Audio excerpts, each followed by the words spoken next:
Bonjour, je suis ravie de partager cette soirée avec vous pour vous parler des femmes exceptionnelles de la tradition védique. C'est un sujet vaste puisque la tradition regorge de femmes exceptionnelles à des époques différentes. Ce soir, je ne vais pas mentionner toutes ces femmes, mais plutôt vous proposer un panel personnel de femmes exceptionnelles à des époques différentes. Le but aujourd'hui sera donc de vous présenter des destins, de vous montrer certaines qualités qui peuvent aussi nous inspirer sur notre voie spirituelle et dans nos vies quotidiennes. Je le rappelle, le grand but de la philosophie védique est de se désidentifier de notre ego, de notre petit moi, pour retrouver notre vraie nature, notre vraie identité qui est d'origine divine, afin d'atteindre un bonheur durable.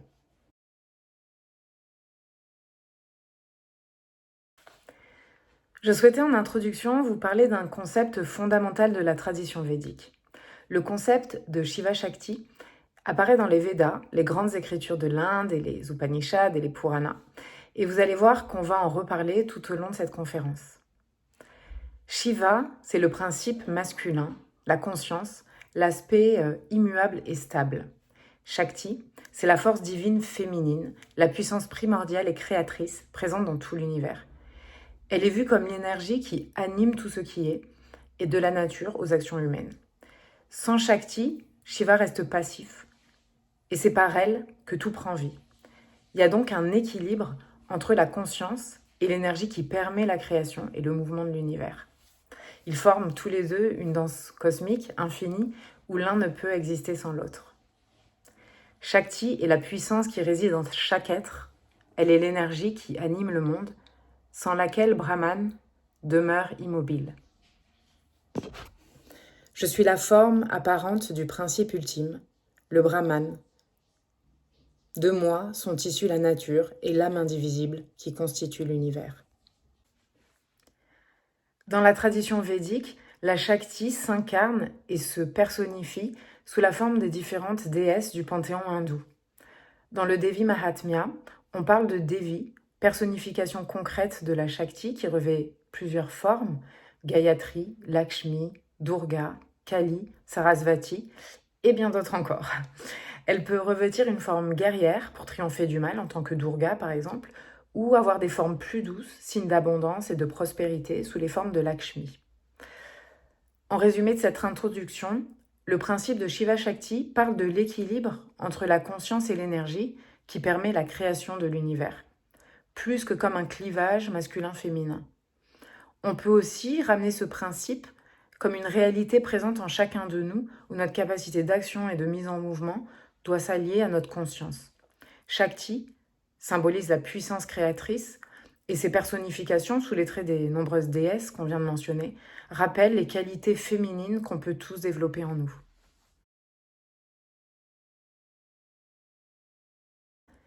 Il est souvent dit que le zénith du pouvoir féminin se situe à cette époque védique.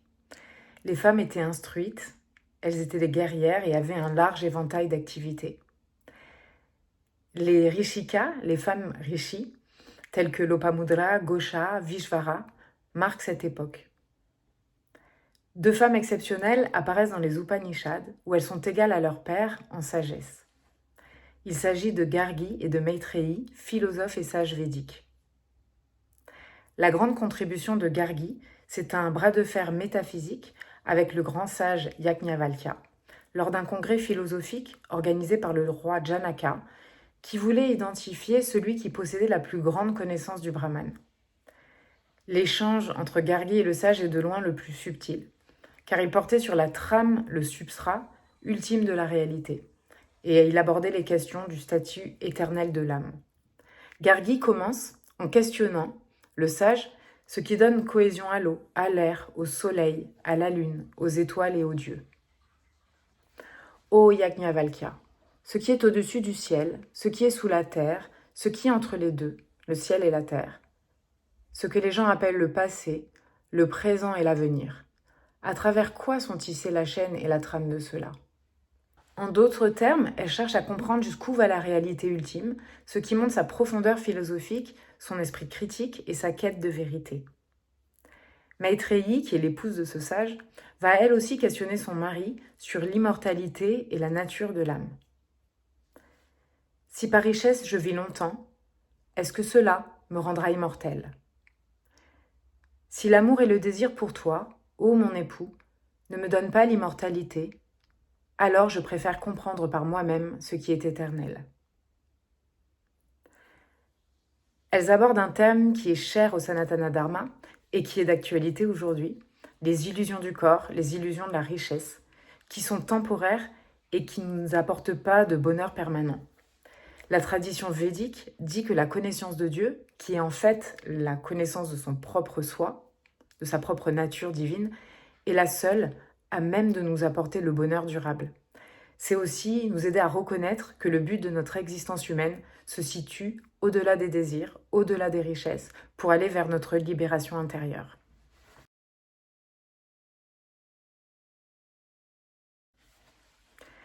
L'épopée du Ramayana, qui est un des livres les plus appréciés en Inde, nous révèle une femme exceptionnelle.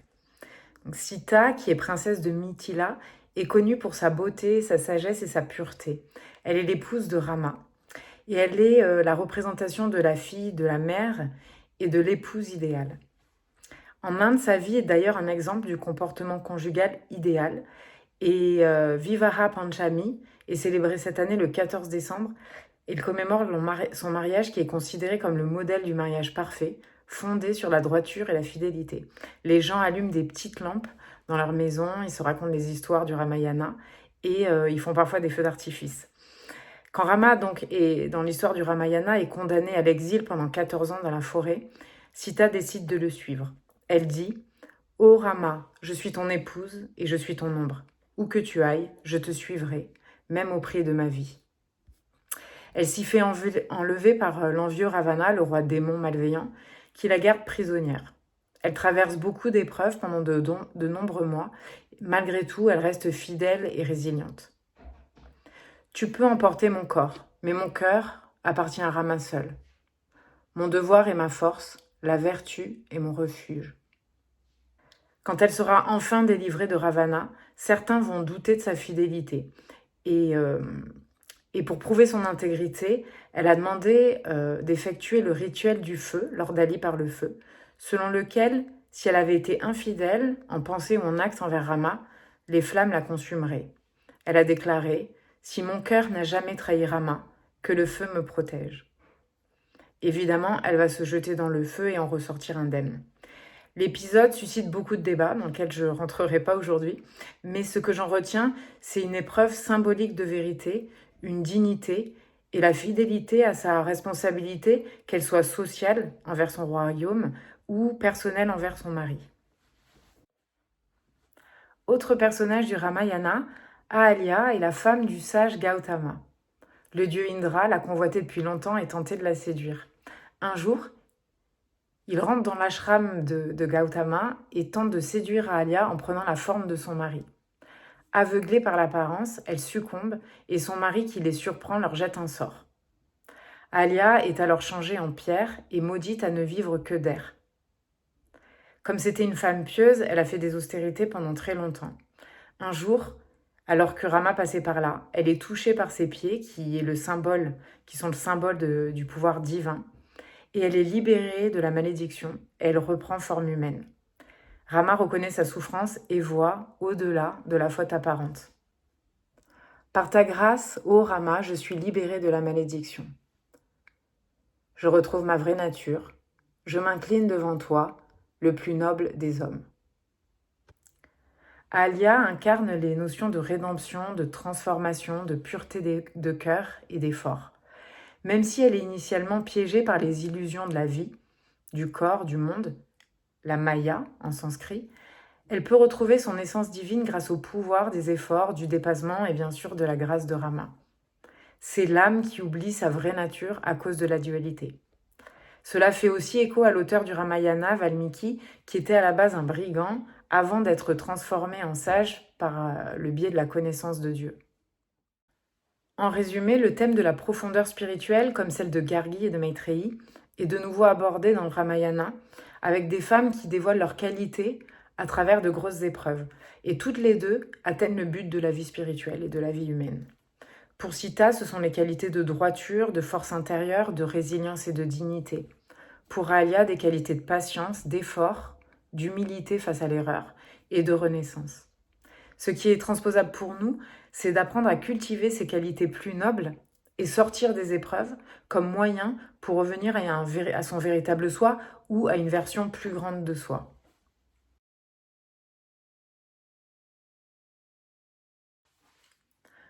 On va faire un grand saut dans le temps pour découvrir l'histoire de Lakshmi Bai. Lakshmi Bai qui était une princesse très instruite, qui savait lire, écrire, qui connaissait le tir, l'équitation et l'escrime. Lakshmi Bai est considérée comme l'une des grandes combattantes pour la liberté de l'Inde. Lakshmi Bai, lorsqu'elle a perdu son mari, le Maharaja de Jhansi, devient régente du royaume au temps où les Britanniques essayaient d'annexer des territoires par la force. Dans la révolte connue comme la révolte des Sipais, Lakshmi Bai monte sur le trône, organise une armée de 14 000 femmes pour protéger son fort et organise la résistance. Quand les forces britanniques essaient de s'emparer du fort en 1858, Lakshmi Bai refuse. Nous nous battons pour l'indépendance. Selon les paroles du Seigneur Krishna, si nous sommes victorieux, nous jouirons des fruits de la victoire. Si nous sommes vaincus et tués sur le champ de bataille, nous gagnerons assurément la gloire éternelle et le salut. Après 2 semaines de combat, Lakshmi Bai perd la victoire et elle va s'échapper avec son fils tout jeune sur le dos, à cheval vers le fort de Gwalior. Elle y mène d'autres combats, mais finit par mourir sur le champ de bataille vers l'âge de 23 ans. En résumé, Lakshmi Bai symbolise bien sûr le courage au combat, la détermination à protéger son royaume, mais elle représente aussi la lucidité spirituelle et l'équanimité. Elle nous rappelle de cultiver en nous l'acceptation face aux fruits de nos actions, face à la réalité duelle de notre vie qui va toujours osciller entre les victoires, les défaites, les plaisirs, les souffrances. Et elle nous engage quand même, malgré ça, à nous mettre en action chaque jour avec courage. C'est d'ailleurs un des thèmes favoris de la Bhagavad Gita, qui se déroule lui aussi sur un champ de bataille.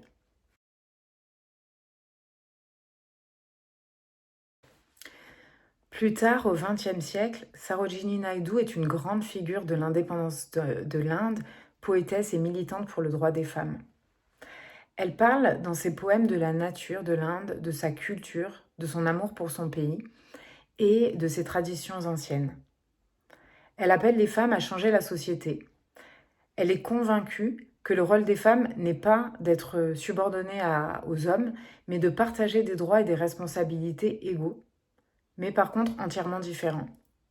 Dans ses poèmes, son archétype de la femme est lié aux grandes figures des écritures indiennes, comme Savitri ou comme Sita, comme modèle de bienveillance et de dignité, ou comme Gargi et Maitreyi, comme modèle d'instruction. Elle explique que les femmes peuvent prendre modèle sur Shakti et Durga et qu'elles peuvent exploiter la Shakti en elles pour avancer dans la vie. C'est aussi une militante qui a parcouru le pays de long en large pour parler de l'émancipation des femmes. Elle a fondé l'Association des femmes indiennes qui a joué un rôle important dans la lutte pour le droit des femmes. Favoriser l'éducation, décourager la polygamie, le mariage des enfants, aider les veuves, le droit au divorce, entre autres. Elle a aussi poussé le droit de représentation politique et le droit de vote dont elle dit « Dans ce pays, les femmes réclament le droit de vote, mais le principe fondamental qui soutient chaque étape est que ce sont les femmes elles-mêmes qui revendiquent ce droit. » Elle affirme que la vraie liberté ne serait atteinte qu'avec l'égalité pour les femmes. Naidu est aussi une figure de l'indépendance de l'Inde avec Gandhi. Elle a rejoint la marche du sel aux côtés de Gandhi. La marche du sel, c'était cette marche pour protester contre le monopole britannique sur le sel qui était injustement surtaxé. Avec sa présence, des milliers de femmes ont afflué et elles ont contribué à voir la plus grande campagne de désobéissance civile que le monde ait connue. Au moment où Gandhi est arrêté, il confie la direction du mouvement à Sarojini qui va déclarer dans une assemblée « Le prestige de l'Inde est entre vos mains. Vous ne devez utiliser la violence sous aucun prétexte. Vous serez battu, mais vous ne résisterez pas. Vous ne laverez même pas la main pour vous protéger des coups. » Au cœur de son action de militante et de femme politique, on retrouve donc le principe d'ahimsa, de non-violent, présent dans les Upanishads et bien sûr dans le Yoga Sutra de Patanjali. C'est la première règle morale de Patanjali. Et Ahimsa signifie de ne pas nuire ni par les paroles, ni par les actions, ni par les pensées. Naidu est arrêtée à plusieurs reprises et elle a même passé plus de 21 mois en prison. Mais après l'indépendance, elle devient la première femme gouverneure générale d'un État en Inde et présidente du Congrès national indien. En résumé, Naidu est une femme à la fois érudite, une artiste, une militante et une femme politique puissante. Elle arrive en fait à intégrer l'archétype de la femme védique et les principes intemporels du Sanatana Dharma, comme la non-violence, le respect, la responsabilité sociale et individuelle dans son art et dans son combat politique, et elle arrive à les mettre au service de la modernité.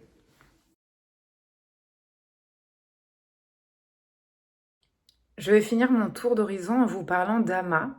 Ama qui est une figure spirituelle emblématique du XXe siècle et du XXIe siècle maintenant, et qui est aussi un leader spirituel international. Quand elle était jeune enfant, en tant que simple fille de pêcheur du Kerala, Amma a observé les grandes disparités qui existaient au sein même de son petit village. Elle a vu la souffrance de certains de ses voisins qui n'arrivaient même pas à nourrir leur enfant. Et elle en a été profondément peinée. Elle a commencé à consoler et à réconforter les gens en les étreignant. Ce geste, bien que choquant à l'époque dans cette Inde traditionnelle, a attiré de plus en plus de personnes autour d'elle qui ont voulu recevoir cette éteinte maternelle et qui ont voulu comprendre et suivre son enseignement. Amma, aujourd'hui, est un maître spirituel dont la singularité est d'incarner, à travers sa propre vie, jour après jour, son message de compassion et de service. Depuis 87, elle a parcouru le monde, elle a étreint des dizaines de millions de personnes dans ses bras. Elle partage sa sagesse à l'ONU, dans les forums internationaux, au Vatican, à l'université de Stanford. Et elle arrive à transmettre dans un langage simple et abordable pour tout le monde l'essence des Écritures et les valeurs universelles du Sanatana Dharma. La compassion, le respect pour toute forme de vie, la responsabilité sociale, le respect de la nature, l'engagement, pour évoluer, devenir heureux, être heureux sur le chemin de la vie et exploiter son potentiel. Le monde devrait savoir qu'une vie dédiée à l'amour et au service des intéressés est possible. L'amour est notre véritable essence. Amma est un leader humanitaire également. Petit à petit, elle a construit un réseau dont l'amour et le service sont la pierre angulaire. Les bénévoles ont commencé à développer par eux-mêmes des petites actions pragmatiques pour aider. D'abord un orphelinat, des soins médicaux pour combler les besoins de base des plus vulnérables. Aujourd'hui, son ONG opère dans tous les domaines humanitaires, dans 48 pays, avec des hôpitaux, des écoles, des universités, des actions écologiques d'envergure. On dit qu'il bénéficierait à 30 millions de personnes. En tout cas, il inspire des milliers de bénévoles à contribuer à leur mesure à la société. Dans le monde d'aujourd'hui, il existe deux types de pauvreté. La première est due à un manque de nourriture, de vêtements ou de logement. La seconde à un manque d'amour et de compassion. Il faut d'abord s'occuper du second genre de pauvreté, parce que si nous avons le cœur rempli d'amour et de compassion, nous servirons de tout notre cœur ceux qui n'ont pas de quoi se nourrir, s'habiller ou se loger. Amma œuvre pour la liberté des femmes en particulier, par exemple à travers la création de réseaux d'entraide pour femmes pauvres, la nomination de femmes prêtres, chose un peu choquante dans l'Inde traditionnelle, la première chaire UNESCO pour l'autonomisation des femmes et l'égalité des genres en Inde. La vision d'Amma, elle est qu'en fait, comme celle de Sarojini Naidu, celle d'une société où rien ne fait obstacle à l'émancipation sociale, émotionnelle et économique des femmes. Elle dit « Les femmes et les hommes ont la même valeur, comme les deux ailes d'un oiseau, car sans eux, en parfaite harmonie, l'humanité ne peut progresser. » En résumé, Amma a œuvré toute sa vie pour apporter amour et compassion dans le monde, en accord avec les valeurs universelles du Sanatana Dharma, à partir d'un geste tout simple mais très puissant. Elle partage une sagesse pragmatique pour aider des millions de personnes dans le besoin ou sur la voie spirituelle. Et elle montre que chaque jour, on peut nous aussi avoir un impact, grand ou petit, sur la société.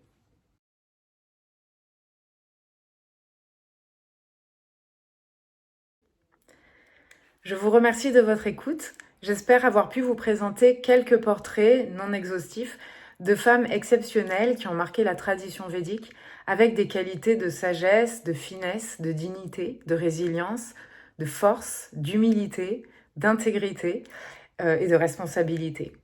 Toutes, en tout cas, illustrent l'adage connu de Gandhi selon lequel on doit être le changement que l'on veut voir dans le monde.